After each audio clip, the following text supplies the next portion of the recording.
Hi, AP Calculus. This video is going to focus on anti-differentiation using the method of substitution.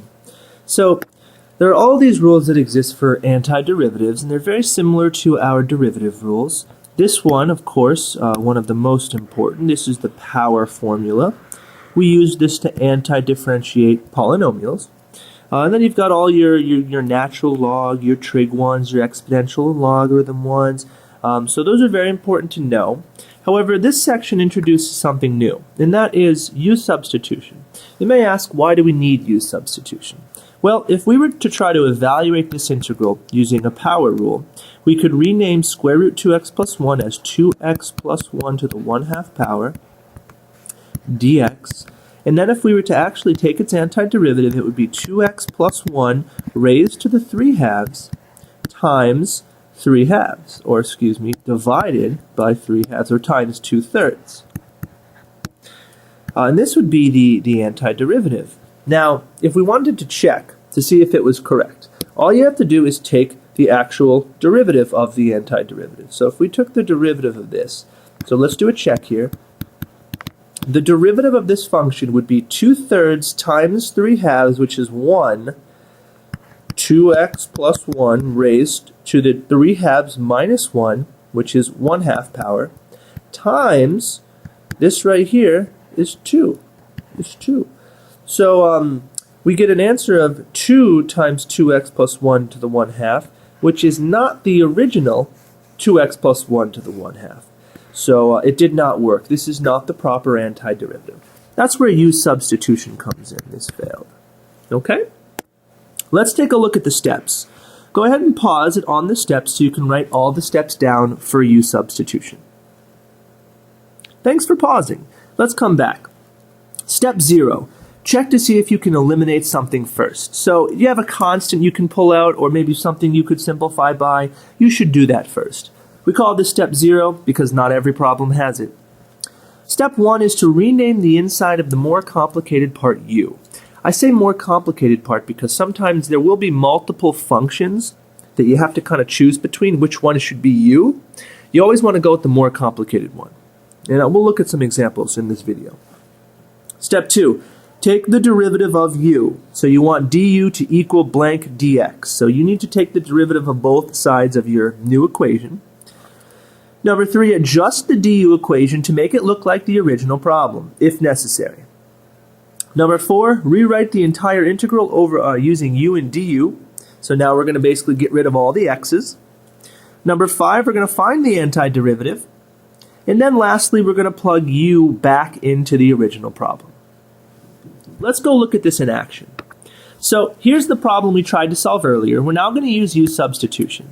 The more complicated part of this particular formula is the inside the 2x plus 1. So we're going to let u equal 2x plus 1. Now we need to take the derivative of both sides. Well, the derivative of the left side, we're going to use a respective u. The derivative is just 1, so it would be du, 1 du.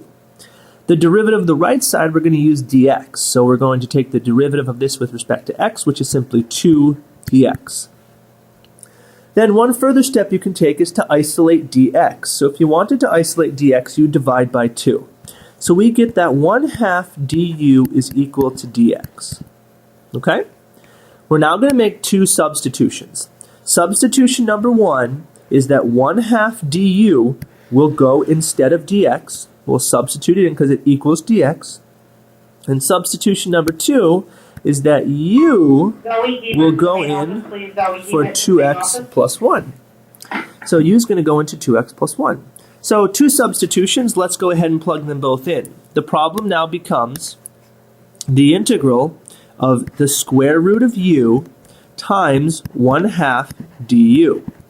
All right? The 1/2 is a constant and can be removed from your integral. So the problem is truly 1/2 integral square root u du. Now you're going to solve the problem using your normal antidifferentiation rules. So if we go back up here, this is the square root of u. So let's call it u to the 1/2. So it would be 1/2 square root, integral u to the 1/2 du. And this would equal 1/2. This would equal 1/2 times u to the 1/2 will become 2/3 u to the 3/2, just like the problem before. And then you got to add the plus c because, of course, these are indefinite integrals. They don't have bounds. They need the plus c. Distribute the 1/2. So 1/2 times 2/3 is 1/3 u to the 3/2 power plus c. Now, you could argue that 1/2 times c is technically c over 2, but it's still going to be a constant at the end of the day. You don't need to change it. You don't need to write c over 2. Unless you actually have bounds and you're solving for a precise number, all you need to do is keep this c. You could use a different variable if you wanted, if it bothers you, or call it c2, meaning it's different from c1, but it honestly doesn't matter at the end of the day. Okay? Last step. We made a substitution for u, and that was that u is equal to 2x plus 1. You need to go and put that back. So the final answer is 1/3 2x plus 1 to the 3/2 plus c, or c2, or whatever variable you would like to use. This is the proper antiderivative of the square root of 2x plus 1. Take a second and take the derivative of this and see if it works. I bet it will. Okay, let's try this one. Now this one is the same idea. We're going to use a u substitution. And the idea is you need a u substitution whenever you're taking the derivative of something and the derivative is not, of the inside is not 1. It's more complicated. You need a u substitution. Here we go. We're going to let u equal 3x. We're going to let u equal 3x. Okay, so if we let u equal 3x, we take the derivative of both sides. We get that du is equal to, the derivative of 3x is 3 dx. Okay, and then we can isolate dx, so we divide by 3. So we get that 1/3 du is equal to dx. So we're ready.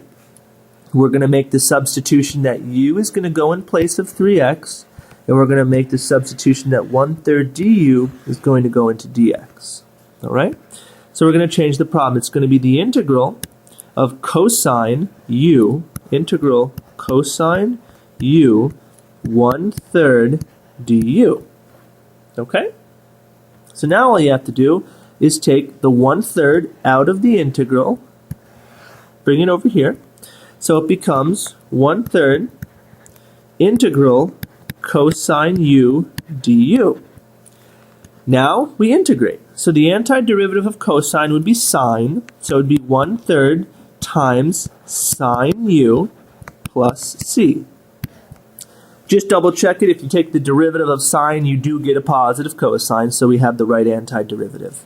We distribute the 1/3. So 1/3 sine u plus c, or c2 if you prefer. And then just put the u back. So the u is 3x. So you get 1/3 sine 3x plus c. And this is the antiderivative of cosine 3x. Okay? All right. Here's one that's a little bit different. The reason this is a little bit different is because it has a couple of different functions. You have to ask yourself, which one's more complicated? Sine x or e to the cosine x? It's definitely e to the cosine x. It has two functions in one. So the substitution you want to make is let u equal cosine x. The more complicated piece, the thing that's kind of holding us back a little bit. If u is cosine x, du, because the derivative of u is always 1 du, and then this is going to be negative sine x dx.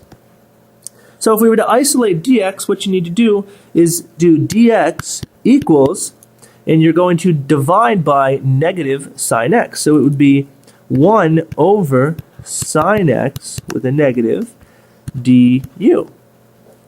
So we're going to make the appropriate substitutions.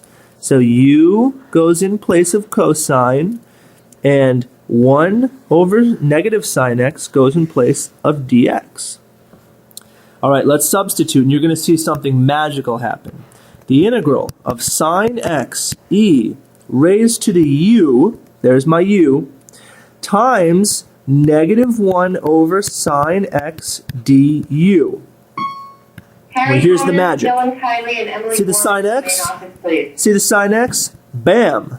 See the negative 1? You pull that constant right out. All right, we're in business. Negative 1's outside the integral of e to the u du. Man, this problem just got easy. All you have to do now is click on my start page. Nope, no, all you got to do now is take the antiderivative. The antiderivative of e to the u is e to the u. Nice and simple. So it becomes negative e to the u plus c, or plus c2, or minus c, whatever variation you want. It honestly doesn't matter until you put bounds on the integral. So the final answer is negative e to the cosine x plus c. A very fun antiderivative, a great one to do at dinner, just have a little dinner conversation, a little antiderivative. It's good stuff. All right, got one more for you. Let's put bounds on the integral this time and see how that changes the game. Well, what's going to happen is we're going to first of all need to use substitution. You ask yourself, what's the more complicated piece? It definitely is the denominator.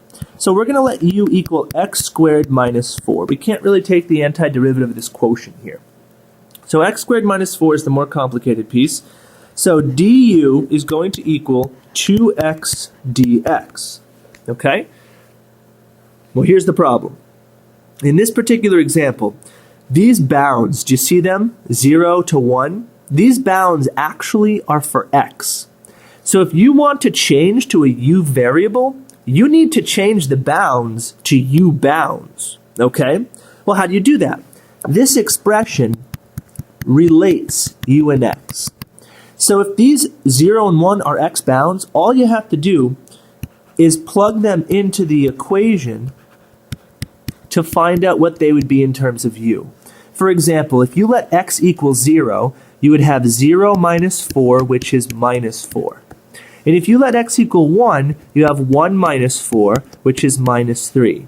These are your new bounds that will take place over here on your integral.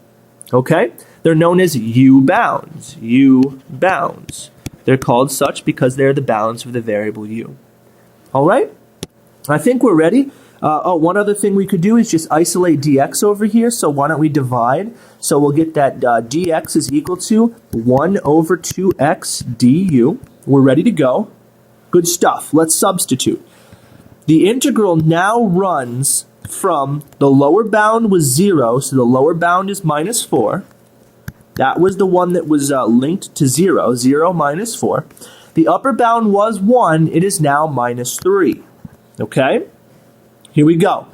The u, we got x over u, x over u, x over u, and dx is now this thing, 1 over 2x du. Okay? So this is neat. This is what happens. The x cancels with the x. The 1/2 is removed from the integral. We have 1/2 times the integral, negative 4, negative 3. All right. We have 1 over u du. Now I know you all remember that the antiderivative of 1 over u is going to be the natural log. Okay? So it becomes 1/2 times natural log of u, and then we're going to do plus c. But we don't need it because we have bounds this time. So this time it's just going to go from negative 4 to negative 3. Okay? Only need the plus c if it's unbounded. Here's one more thing you have to be very careful of. You cannot put negatives into a natural log. So you must add absolute value bars to shield your natural log against negatives. You can't make any logarithm have a negative input. So absolute value bars are going to help shield against those negative answers. Okay? Now all you have to do is use a little bit of fundamental theorem of calculus part 2. I told you it'd be back. 1/2 times natural log of 3 minus natural log of 4, which gives you a final answer of 1/2 natural log 3/4 using your logarithm rule. All right? So use substitution to your toolbox and go try a few problems.